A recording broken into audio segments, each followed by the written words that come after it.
Oi, gente, tudo bem? Então, hoje eu vou gravar a aula sobre o nascimento da haute couture.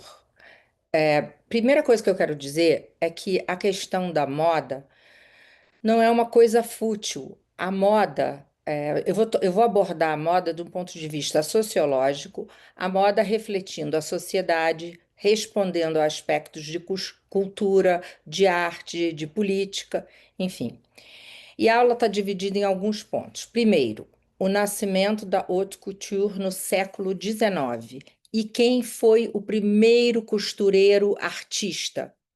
Surpreendentemente, é um inglês. Vou mostrar os vestidos que ele fez, como que ele foi parar em Paris, porque a haute couture nasce em Paris. Porém, o primeiro costureiro é um inglês.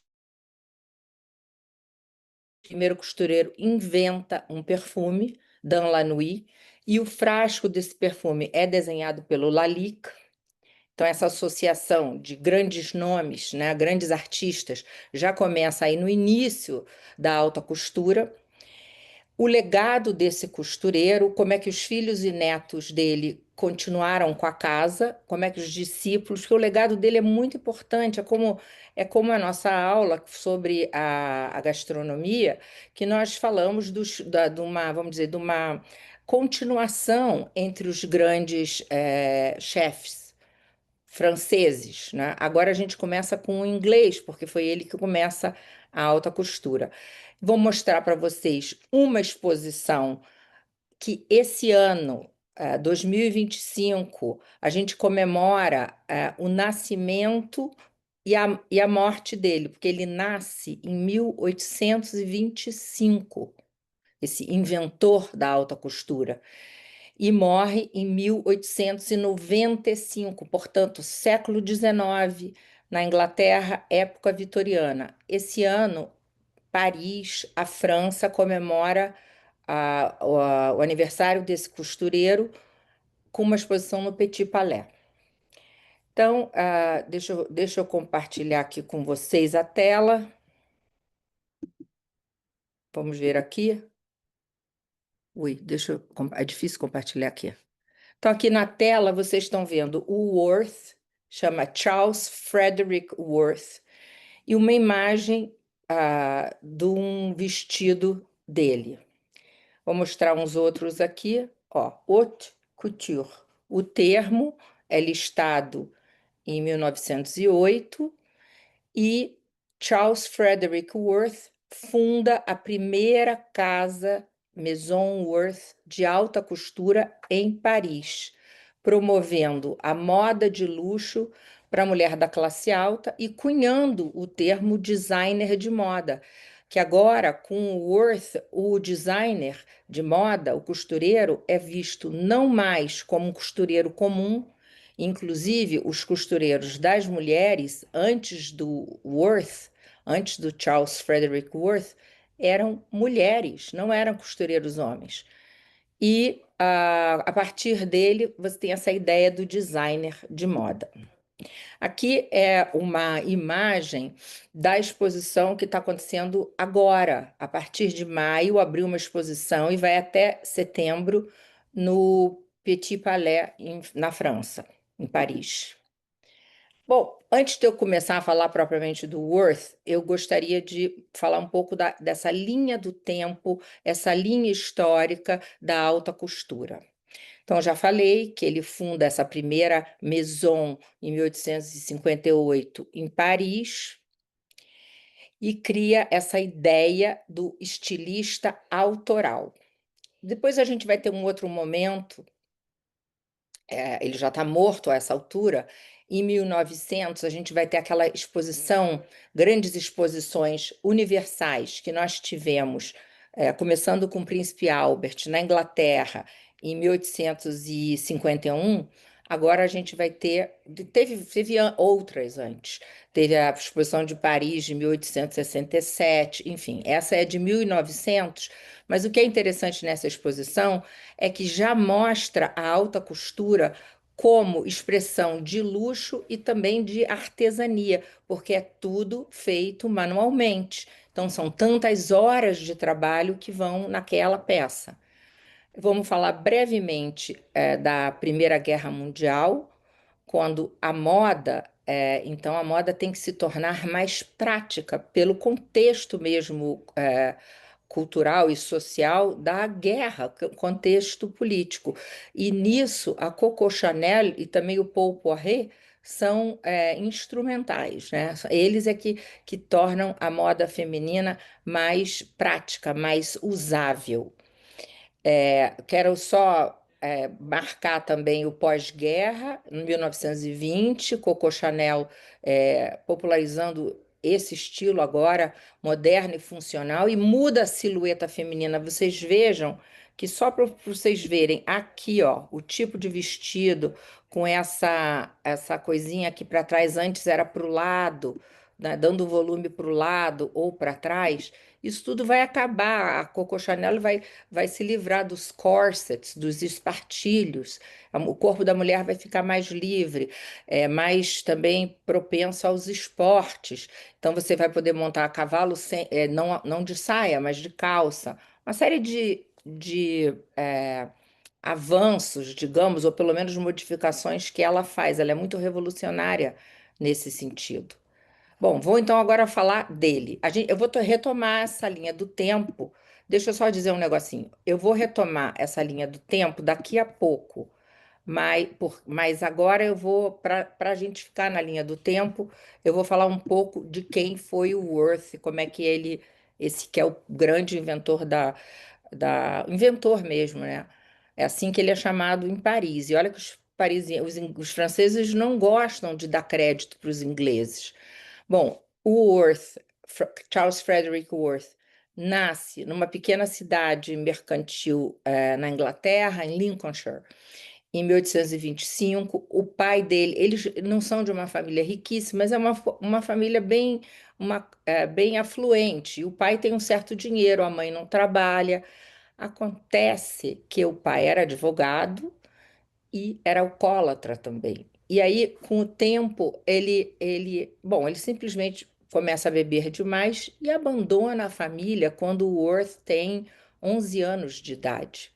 E aí o Worth tem que ir trabalhar primeiro ele vai trabalhar numa gráfica e depois ele vai trabalhar em Londres como aprendiz numa loja de departamentos ele trabalha numa e depois ele trabalha noutra, as duas lojas de departamento em Piccadilly.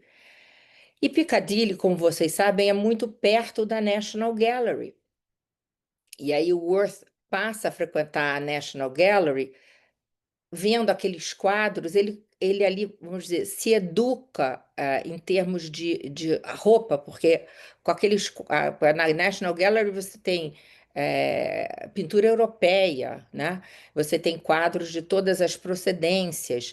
Então ele se educa nas vestimentas femininas ao longo dos séculos. Então toda aquela maravilha de pintar gola e pintar renda e pintar veludo, tudo isso está ali exposto na National Gallery e o Worth se educa sozinho.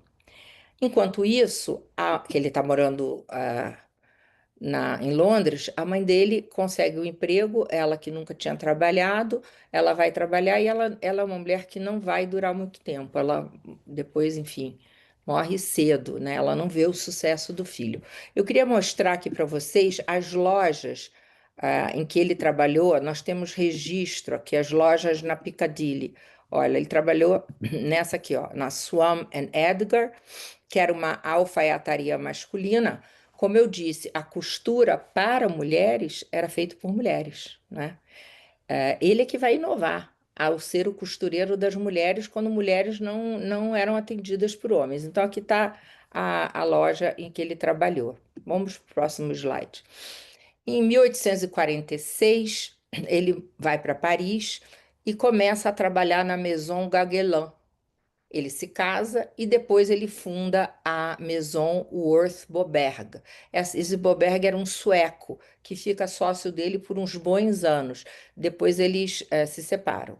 Então, o Worth chega em Paris, ele nasceu em 25, então ele tem 21 anos quando ele chega em Paris. Ele não fala a língua e ele vai trabalhar nessa maison que vende tecidos, mantos e casacos. E esses mantos e casacos, eles são produzidos em série, mas é uma coisa incrível dessa loja, que o casaco ou o mantô, ou a mantilha, são adaptados para cada cliente. Então, vamos dizer, há uma parte industrial, que a gente está vendo já os efeitos da Revolução Industrial, e há também uma parte artesanal, que vai ser feita sob medida para cada cliente. Porém, não há vestidos sendo vendidos. E a ideia do Worth, ele fala com o dono da Maison Gaggelin, que vende basicamente tecidos, mantos, mantilhas e casacos, e diz o seguinte: para melhor expor as mantilhas e os mantos e os casacões, eu acho que eu gostaria de produzir alguns vestidos de corte bem simples para justamente colocar nas manequins. E ele faz isso. E acontece que as mulheres que frequentam a loja em busca de tecidos ficam encantadas com o corte dele. É um sucesso absoluto. E aí o patrão dele permite que ele abra um pequeno departamento de vestidos num corner na loja de departamentos. E é um enorme sucesso. Ah, um pouco tempo depois ele se casa, ele recebe a notícia que a mãe morre, e aí, em 1856, a mãe já morreu, ele já está casado, mas ele ainda é apenas um vendedor de tecidos e de vestidos, ele ganha um salário por isso, mas ele não tem qualquer participação de lucro ou enfim, o nome dele também não vai junto com os vestidos que a Maison está vendendo. Então ele sai dessa Maison, encontra um sueco, que é esse Bobert, e começa a costurar. E nesse começo ele funda uma Maison. E nessa fundação da Maison, na Maison Worth, ela é na Rue de la Paix, com esse sueco, ele começa a fazer um enorme sucesso e principalmente com uma amiga da imperatriz Eugênia, que é a princesa de von Metternich. A princesa de von Metternich é esposa do embaixador austríaco e ela compra vestidos dele, não muito caros, mas não tão baratos também, e começa a frequentar a corte com esses vestidos. E a imperatriz Eugênia fica encantada com os novos vestidos e imediatamente vai procurar, pede o endereço, quer conhecer o costureiro, vai até a Maison. Ela é esposa do Napoleão III. E, bom, a partir daí a carreira dele deslancha. A imperatriz Eugênia inflaciona o preço dos vestidos e aí o Worth começa a ficar realmente famoso. Agora, ele é famoso, eu vou mostrar umas imagens para vocês. Ele é famoso por várias coisas. Uma das coisas, por exemplo, que ele que inventa, é a etiqueta da roupa. Como hoje é tão comum a gente pegar qualquer roupa, mesmo feita, enfim, em série, não precisa ser feito especialmente para uma pessoa, todas têm uma etiqueta.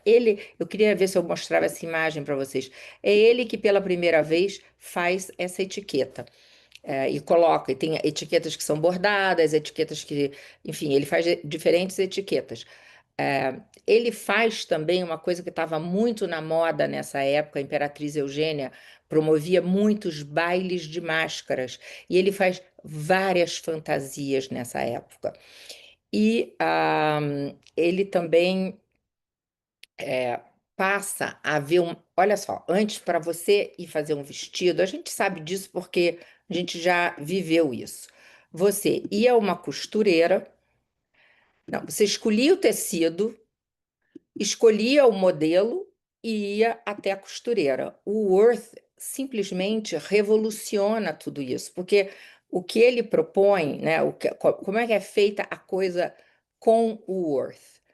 As senhoras não vão escolher os tecidos sozinhas e nem os modelos sozinhas. As senhoras vão na Maison Worth, escolhem um tecido e lá ele vai ter uma variedade enorme de tecidos. E essa variedade também faz com que haja um maior cuidado na escolha dos tecidos, porque antes eh, o critério era muito da durabilidade do tecido, agora não. Todo esse requinte que vai haver na haute couture é o Worth que introduz, né? Então, as damas não vão escolher nem os tecidos e nem os modelos sozinhas. Elas têm que conversar com o costureiro.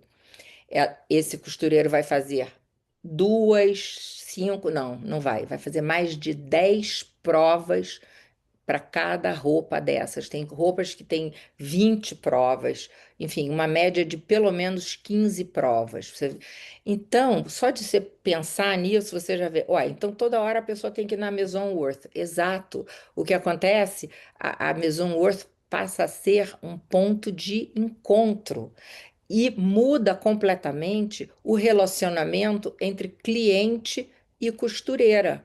No primeiro, que não é mais costureira, é costureiro. Segundo, que o costureiro agora é a cliente que vem à maison, né? Não é mais a costureira que vai à casa da cliente, é a cliente que vem à maison.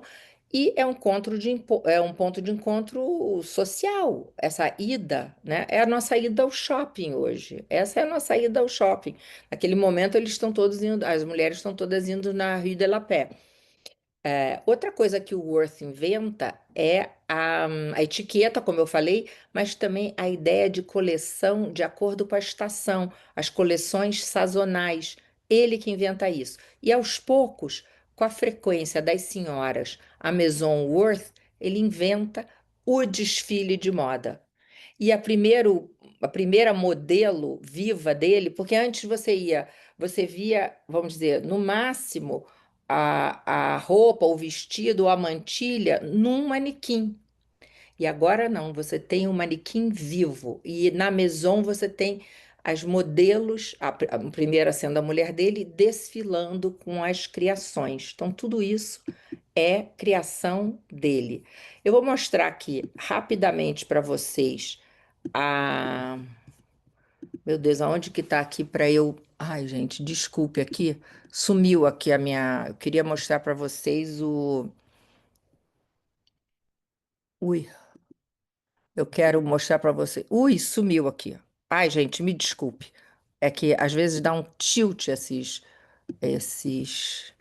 Então, deixa eu mostrar aqui para vocês. É a exposição. Deixa eu ver aqui. Ai, a exposição no Petit Palais. Eu acho que eu já estava fazendo o screen, sharing screen. Vou fazer de novo e vou passar novamente tudo devagar para vocês, tá? Essa é a exposição de 2025 no Petit Palais. Então, aqui está o Petit Palais, que também foi construído para abrigar as exposições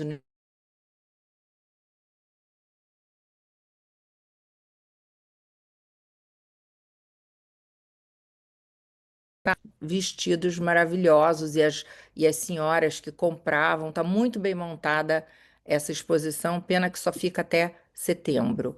A exposição aqui, eu tenho um vídeo para mostrar para vocês também. Exposição no Petit Palais, já mostro o vídeo para vocês.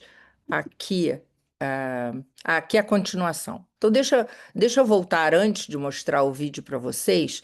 Me desculpe, deixa eu voltar aqui e mostrar. Aqui tá a princesa de Metternich, que é a esposa do embaixador, e aqui está a imperatriz Eugênia da França com um vestido Worth aqui, né? E aqui está a creolina, que ele ainda usava, a creolina para muito para os vestidos e também para as fantasias. Fantasia que ele desenhou aqui para um baile de máscaras, aqui uma outra fantasia para os bailes da Imperatriz Eugênia. E aqui, ó, por exemplo, esse vestido aqui, The Spirit of Electricity, ele desenhou, criou para Alice Vanderbilt, né? E na época, isso é o state of art, como se diz, né? O estado da arte, o mais bonito, a coisa mais incrível que existe. Mas hoje em dia, a gente olhando, especialmente esses modelos iniciais do Worth, eles são chamados de upholstery. Por quê? Porque eles parecem o estofado dos sofás, enfim. Tem uma mistura bonita, mas é muito bordado, é muito babado, é muito aplique, como vocês estão vendo aí, muitas camadas, muitos enfeites. E o upholstery, então, exatamente se refere a isso. Quem que ele vestia? Sarah Bernard, a atriz, Lily Lantry, que era considerada, meu Deus, a mulher mais linda de Londres, a Nellie Melba, que a gente já falou, e a Cissy, a imperatriz. Esse vestido aqui da Cissy é do Worth, né? É, aqui é a Marguerite Charpentier. Deixa eu ver agora o que mais aqui, ó. Outros vestidos do Worth, e aqui já interagindo com gravuras da época, tá? Outros vestidos aí, o leque. Mas então, vendo como é muito pesado? Mas uma coisa incrível que ele faz é, em vez da criolina ir para a lateral, ele faz a criolina ir para o bumbum. Isso é típico dele. Aqui já a Sarah Bernard, aqui é a Mrs. Astor, que sai dos Estados Unidos para ser vestida por ele. Aqui um modelo da corte da Imperatriz Eugênia. Aqui olha esse bumbum para trás, ó. Outros vestidos do fim do século. Eu queria mostrar o vestido do. Ah, olha esse vestido que interessante. É para uma condessa. Aqui você tem o retrato da condessa. E aqui você tem o vestido exposto no Petit Palais e um close do vestido para vocês verem os bordados, os apliques, enfim. Aqui também, esse aqui é uma imagem do Petit Palais da exposição de agora. O que eles fizeram na exposição é botar as obras e o fundo é um quadro, sempre conversando com uma obra de arte. Aqui, inclusive, está conversando com duas obras de arte, esses dois vestidos aqui. Não, esses dois vestidos estão conversando com a mesma obra de arte, desculpe. Aqui, novamente, ó, um vestido para, ó, mais outros vestidos. Agora, olha esse aqui que interessante. A gente falou sobre o chá recentemente. Aqui você tem dois vestidos chamados tea gown, exatamente para você estar em casa às 4, 5 horas da tarde, receber nos seus aposentos, na pequena saleta, suas amigas íntimas. Então, é um vestido mais solto, não tem o corpete preso, não tem a criolina, é como se fosse hoje, sei lá o que. Tem umas roupas agora que a gente usa para ficar em casa, ao mesmo tempo ficar vestida, né? É esse conceito do vestido de para achar tea gown, né? Ou tea robes. Aqui não, evening dresses, né? Vestidos para a noite aqui. Esse é o tea gown, e esse é o vestido para a noite. Esse soltinho sempre é para ficar em casa. E aqui, olha, os casacos, os mantões, a maravilha que é sempre muito habilidoso em misturar tecidos, em incluir bordados, passamanaria, muito. Aqui já no final do século, aqui é um vestido para sair, um pouco mais curto. Você já vê o sapato da senhora. Os vestidos de noite, não, sempre com a cauda, compridos, mas os vestidos para andar na rua, e essa época as mulheres já estão começando a andar nas ruas, inclusive a gente já tem os grandes magazins, tanto em Paris, quanto em Londres, quanto nos Estados Unidos. Então, as ruas não são muito limpas, né? As ruas ainda não temos esgoto em todas as cidades. As ruas são, quando chove, principalmente, bastante sujas, então sujaria muito a barra do vestido. E o Worth sobe a bainha. Isso é interessante que ele faz. E aqui, ó, outros vestidos dele, só para vocês terem uma ideia. Claro que eu poderia ir explorando cada um desses vestidos. Ah, aqui, ó, as etiquetas, ó, Worth, ó, 3 etiquetas Worth. Bacana, né? Então aqui. Eu vou mandar depois esse PowerPoint, vocês podem ler. Eu fiz bem escritinho o PowerPoint para que, sem a minha ajuda, vocês possam retomar a aula se quiserem, né? Então aqui isso aqui eu não falei ainda, gente. Eu tinha esquecido de falar isso. Eu tinha mencionado que ele vai fazer uma aliança com o Lalique para fazer o vidro de perfume Dan Lanui que ele faz, que é um vidro de perfume lindo. Tem várias versões do vidro de perfume, azul, branca, com estrelas, enfim. Mas ele também faz associações com o Cartier e com o Swarovski, exatamente para botar tanto cristais quanto pedras preciosas nos vestidos, ou nos mantões, ou enfim. Aqui a exposição do Petit Palais, eu acho que eu já mostrei. Estou mostrando de novo. Ah, agora eu quero mostrar então aquele pequeno vídeo da exposição no Petit Palais. Vamos lá.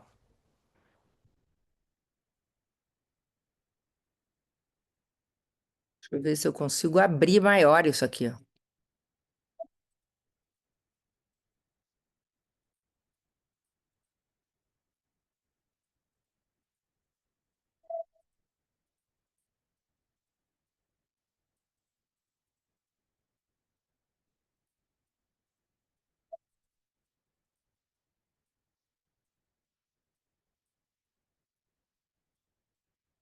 Então, ó, tá aí, ó. De 7 de maio a 7 de setembro. Talvez não tenha conseguido gravar isso direito. Agora a continuação.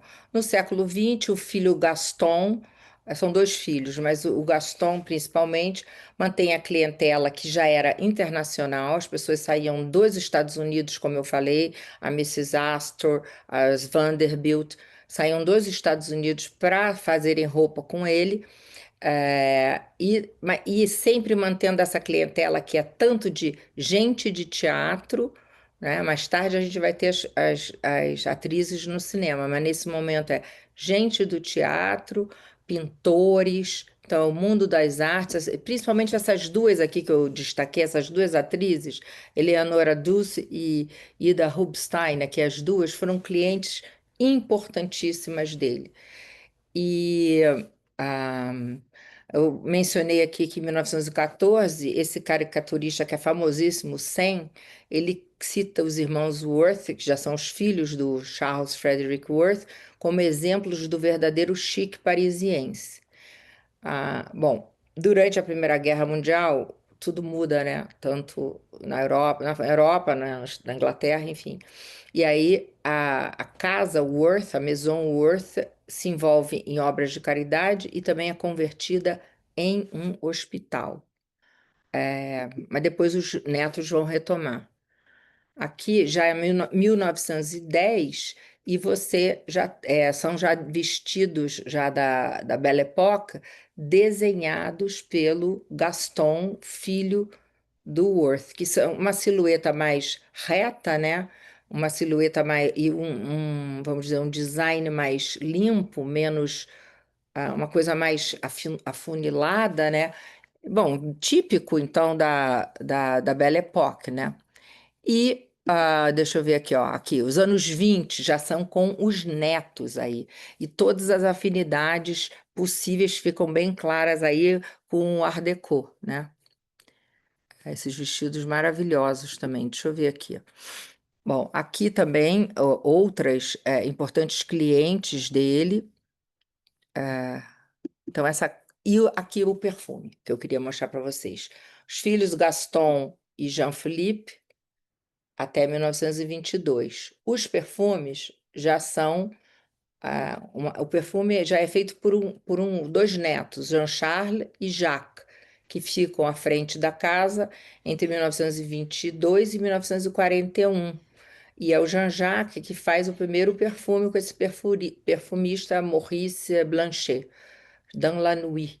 E a Lalique que cria o frasco. Agora, olha quantos tipos de frasco diferentes. Depois o Roger e o Maurice vão retomar. Quer dizer, o Worth de inglês passou a ser totalmente a família francesa, né? A essa altura do campeonato. Essa mudança para Paris foi tudo de bom para ele. Eu vou agora retomar a linha do tempo da, a- da lá atrás eu falei da linha do tempo e aqui eu vou retomar a linha do tempo da alta costura. Lá no comecinho, deixa eu ver onde que eu botei essa linha do tempo aqui para vocês, ó. Começa com Worth, Aí, em 1900, ele já morreu, a casa Worth já está com os filhos dele. A Europa passa pela Primeira Guerra Mundial, a moda se modifica, a moda se torna mais prática, ninguém tem tempo, ninguém tem dinheiro, não há tecidos, e aí é que entra a Coco Chanel, porque ela vai justamente nessa direção de tornar tudo mais simples, as mulheres sem os espartilhos, sem a criolina, as mulheres já vestindo calças, né? Todo esse é o movimento Chanel. Uma roupa assim até mais masculinizada, né? Mais clean e aqui, ó, já tá a Chanel aqui. E mais masculinizada. Então, queria mostrar para vocês a Carmel Snow, por quê? Porque ela aparece naquela série que eu recomendei, que é a The New Look. Quando a Chanel está em declínio, quem faz o papel acho que é a Glenn Close na série.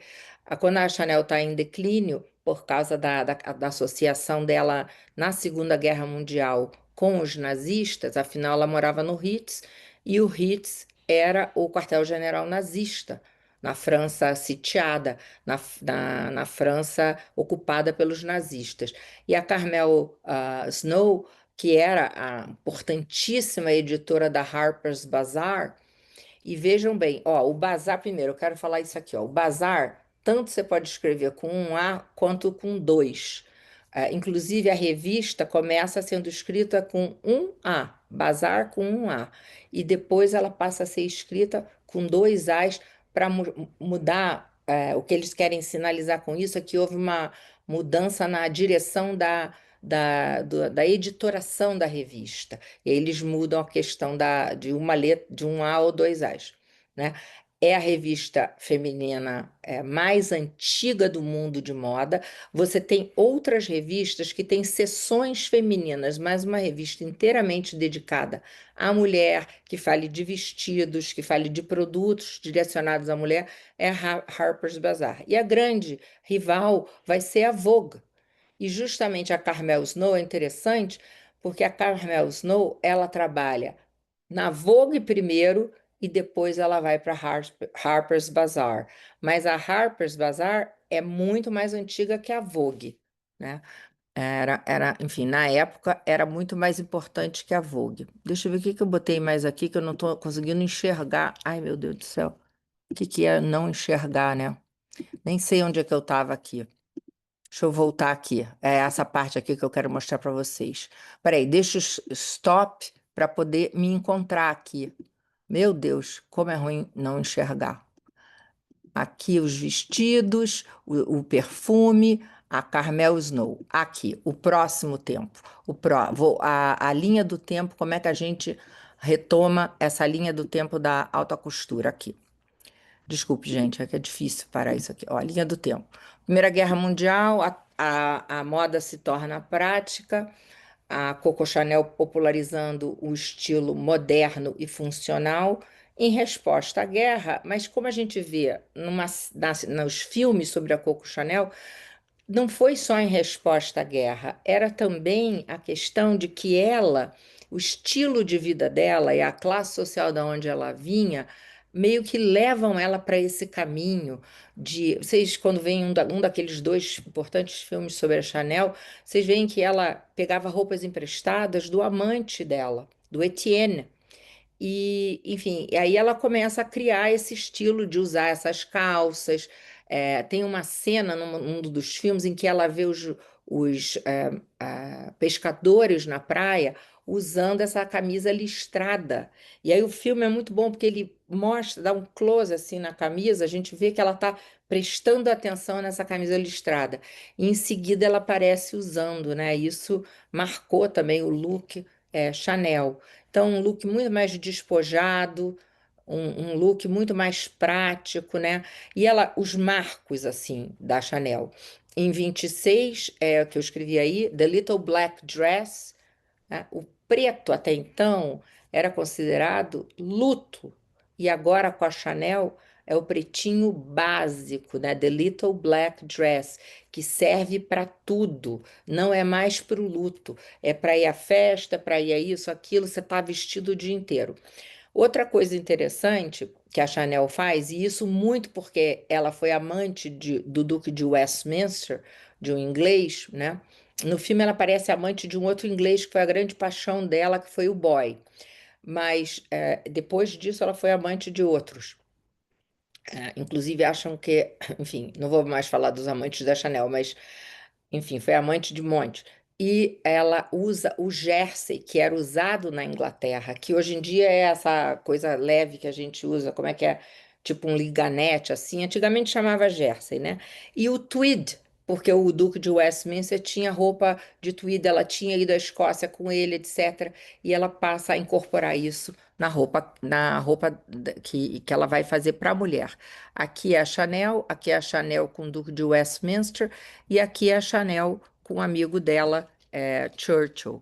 Agora, vai dizer que eu sei onde que eu tô. Ah, tá. Continuando aqui. A bolsa, né? Eu estava fazendo as coisas importantes. O pretinho básico, a bolsa Chanel. E ela cria essa alça com corrente para deixar as mãos livres para fumar, porque ela fumava. Mas não só para isso, porque a Chanel é uma mulher que trabalha, ela não tem serviçais o tempo todo, então ela tem que ter uma bolsa, ao invés de carregar as coisas na mão, ela tem que ter as mãos livres. Então ela faz essa alça de correntes. E o interior da bolsa na cor vermelha, que isso eu acho ótimo, para facilitar de encontrar os objetos dentro. Eu acho horrível bolsa que é escura por dentro, né? Aqui uma Chanel anteriormente, depois, mais tarde, já não é ela que faz essa mudança, com o fecho com os dois seis Coco Chanel, mas a primeira ali não era. E a Chanel, bolsas também Chanel com o fecho de ouro, né? Ela fala algumas coisas interessantes, né? Ali eu boto assim, ó, Nothing is more beautiful than freedom of the body. Nada é mais belo do que a liberdade do corpo. Então, a questão da Chanel é muito ir nessa direção, tirar o espartilho, deixar o corpo da mulher tão livre quanto o corpo do homem, né? Com as calças, você poder montar de calças, com as pernas, uma de cada lado do cavalo, né? E aí, outras coisas que ela também diz. A woman should mix fake and real.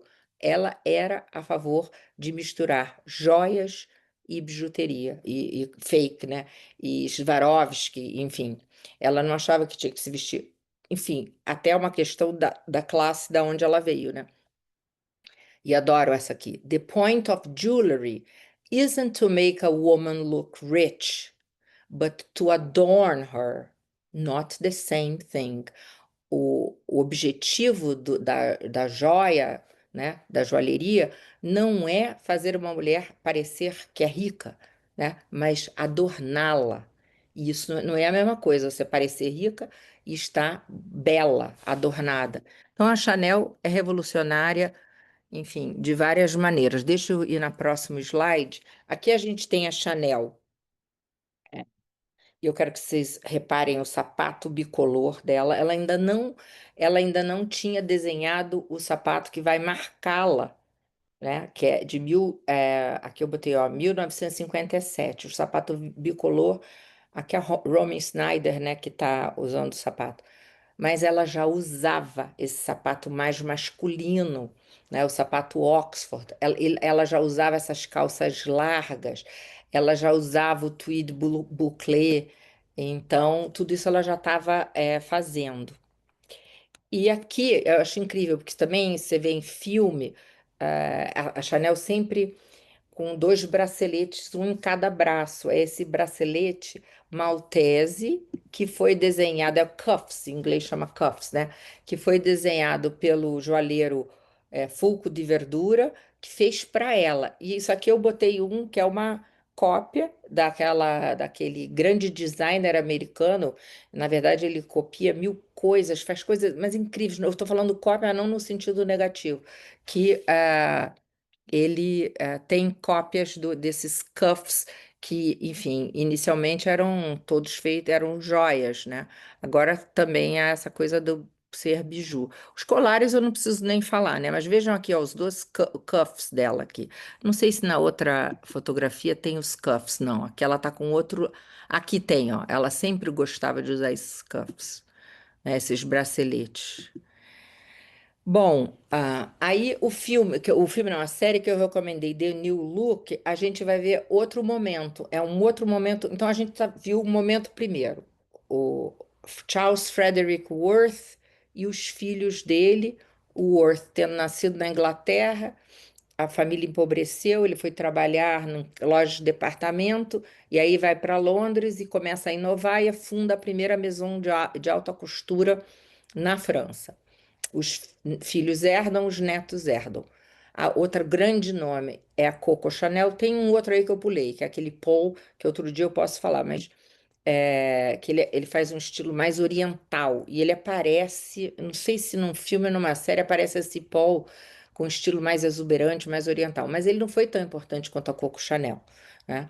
A Coco Chanel combinou todas as ideias dela com o momento que a Europa estava vivendo, que era o da Primeira Guerra Mundial, e que era necessário haver uma simplificação no vestuário feminino, uma simplificação maior, até para você poder se vestir sozinha. Você não ter que precisar de uma pessoa para te vestir. E o grande outro momento é 1947 com o Dior. O Dior no pós-guerra. Ele já está desenhando durante a guerra, a gente sabe disso. Ele está desenhando, inclusive, para as esposas dos nazistas, mas a Maison não é dele. E no pós-guerra, ele lança a Maison dele. Infelizmente, ele dura pouco tempo, gente. Ele morre 10 ou 11 anos depois. Mas o incrível é esse momento em que ele lança a coleção dele em 1947, no pós-guerra, quando ele recupera o glamour indo contra a Coco Chanel, né?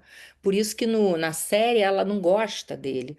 Por quê? Porque ele vai recuperar essa feminilidade das saias rodadas, da cintura marcada, toda a questão do glamour, ombros arredondados, tudo isso que eu escrevi aí. É a celebração do feminino, da opulência, né? E esse terninho dele aqui, né? Esse chama bar, né? É um paletó com cintura marcada e saia ampla. Isso aqui é icônico dele, né? As silhuetas Corolla, saia plissada e figura 8, cheia de curvas. E aqui, ó, ele e o desenho ali do bar. Aqui, um vestido que ele desenhou para a Imperatriz Eugênia. Quer dizer, então vocês reparem bem, esse vestido do Christian Dior é um retorno, de certa maneira, ao Charles Frederick Worth, aos babados, enfim, à passamanaria, à opulência, e vai contra o estilo mais prático da Chanel. Aqui, ó, novamente, ó, tudo isso aqui é o Dior. São desenhos que lembram lá o início da alta costura, né? Esse glamour que era o início da alta costura, durante a Primeira Guerra, então, uma simplificação, e agora, novamente, no pós-Segunda Guerra, um retorno a esse glamour. Aqui, ó, os vestidos e os vestidos saindo nas revistas femininas, né? E agora aqui já é o outro marco, né? Qual é o outro marco nessa linha do tempo? É o surgimento do prêt-à-porter como uma alternativa à alta costura, porque a alta costura é muito cara, é um universo para poucos, não é? E aí o surgimento do prêt-à-porter e o Pierre Cardin, que aparece também na série como ele é empregado, o primeiro grande emprego dele na França é na Maison do Dior. É aquele rapaz que é maluquinho, que tira as calças e mostra as cuecas, enfim, esse é o Pierre Cardin. E o Courrèges também, né? Os dois é que vão fazer essa revolução do prêt-à-porter. Agora, meu Deus, eu esqueci de traduzir aqui. Vestidos não são mais cinturados, muitos padrões geométricos, né, com botões, enfim. As saias mais curtas, acima do joelho, e aí eu nem falei do chapéu, nem nada, enfim. Agora, isso que eu queria falar, do Pierre Cardin, deixa eu voltar aqui um minutinho, gente. O que é interessante dele é que ele é que vai fazer esse negócio da marca ser tanto marca para estofamento de carro, quanto marca para caneta. Ele é que vai permitir a marca Pierre Cardin ser, vamos dizer assim, aplicada em vários objetos. Aqui ele está recebendo alguma espécie, ou a Legião de Honra, ou ele entra para alguma academia, porque ele era muito bem quisto, ele vive muito tempo. Acho que ele vive até 96 anos. Aqui ele está com 89 anos, olha, posando na vila dele em 2009 com esses modelos. Isso aqui é um desenho que ele faz muito louco para as enfermeiras. Isso aqui não é para desfile. Ele fez, propôs isso aí, obviamente não foi adotado, mas para as enfermeiras, inclusive enfermeiras aqui de mini saia, barriga de fora, enfim, e curaria rapidamente o paciente. Os Beatles também se vestem com Pierre Cardin, esse terno de botões aqui, sem aquela lapela, sem. Então, essa simplificação também é o Pierre Cardin que faz. E aqui a gente tem Elizabeth Taylor numa roupa feita para um filme, eu acho que o filme é A Bela e a Fera. Então, ele é essa coisa assim fantasiosa, mas também, por um lado, ele é extremamente, vamos dizer assim, fantasioso, coisas que impossíveis até de usar, e por outro, ele também tem esse uso do dia a dia, como a gente vê ali na roupa dos Beatles. Ele foi revolucionário, não só em colocar o nome dele em tudo, né? Perfume, caneta, estofamento de carro, enfim, milhares de coisas, guarda-chuva, como também ele é revolucionário, porque ele vai fazer desfiles em Moscou, e isso em 1991, e na China. Então, ele abre o mercado realmente. Pierre Cardin é importante por isso. Ui, pulei aqui. Aqui, ó, Pierre Cardin, em 2016, aos 94 anos, no escritório dele. Então, olha o que ele botou em torno dele, diz muito sobre ele, né? Essa conversa constante com a arte, e com a arte contemporânea, e com a arte pop também. Então, ele, enfim, foi bastante inovador nesse sentido. Deixa eu ver se tem mais algum slide. Bom, depois do Pierre Cardin, a gente tem muitos, mas parei no Yves Saint Laurent por causa da linha que ele faz Rive Gauche, né, em Paris, que é um prêt-à-porter de mais luxo, é um retorno um pouco ao luxo. Em 73, Paris realiza a primeira semana de moda prêt-à-porter. Em 1980, o prêt-à-porter passa a dominar o mercado, não é? E a alta costura torna-se, aqui está o Yves Saint Laurent, apenas simbólica. Então, você vê aqui o Yves Saint Laurent, já no caso dele aqui, seguindo muito a Coco Chanel, né? Então, gente, era só isso que eu tinha para falar sobre, porque eu queria conversar com vocês, mas o que eu recomendo é assistir os dois filmes da Chanel. Um se chama Coco Antes de Chanel, da Devan Chanel, e o outro é Coco Chanel. E a série, maravilhosa a série, The New Look. Agora, sobre o Charles Frederick Worth, a gente pode olhar alguma coisa na internet dessa exposição que está tendo no Petit Palais, que, como eu disse, o Petit Palais foi feito, assim como o Grand Palais, para abrigarem a exposição universal, que é aquela exposição que começa lá em Londres, concebida pelo príncipe Albert, de trazer tudo de inovação, né? Então, vamos dizer assim, é sintomático, ou fica bem exemplificado vamos dizer, a importância da moda, quando em 1900 você tem incluída entre os estandes, tudo que é mostrado na exposição universal, a moda. Porque talvez a moda seja a grande expressão artística recente, não é? Então, essa questão da alta costura, um vestido que pode custar, sei lá, de US$ 100.000 a sei lá quantos milhões, isso hoje em dia é um mercado muito limitado, é um mercado, tem gente que diz que é um mercado para 200 pessoas, né? Agora, a alta costura é apenas simbólica de tudo, todo esse caminho que a moda percorreu, que aí vai dar no prêt-à-porter e vai dar enfim, hoje em dia você encontra roupas bonitas, bem feitas, em lojas bem simples até. Então, mas isso é tudo um caminho, né? Desde as costureiras, desde a ideia de você comprar um tecido que fosse mais resistente, mais duradouro, e você ir até a costureira e fazer até a revolução que foi o Worth, depois a revolução que foi Chanel, a partir dos anos 20 pós-Primeira Guerra, depois a revolução que foi o Dior, né? E depois a revolução que foi Pierre Cardin e Yves Saint Laurent.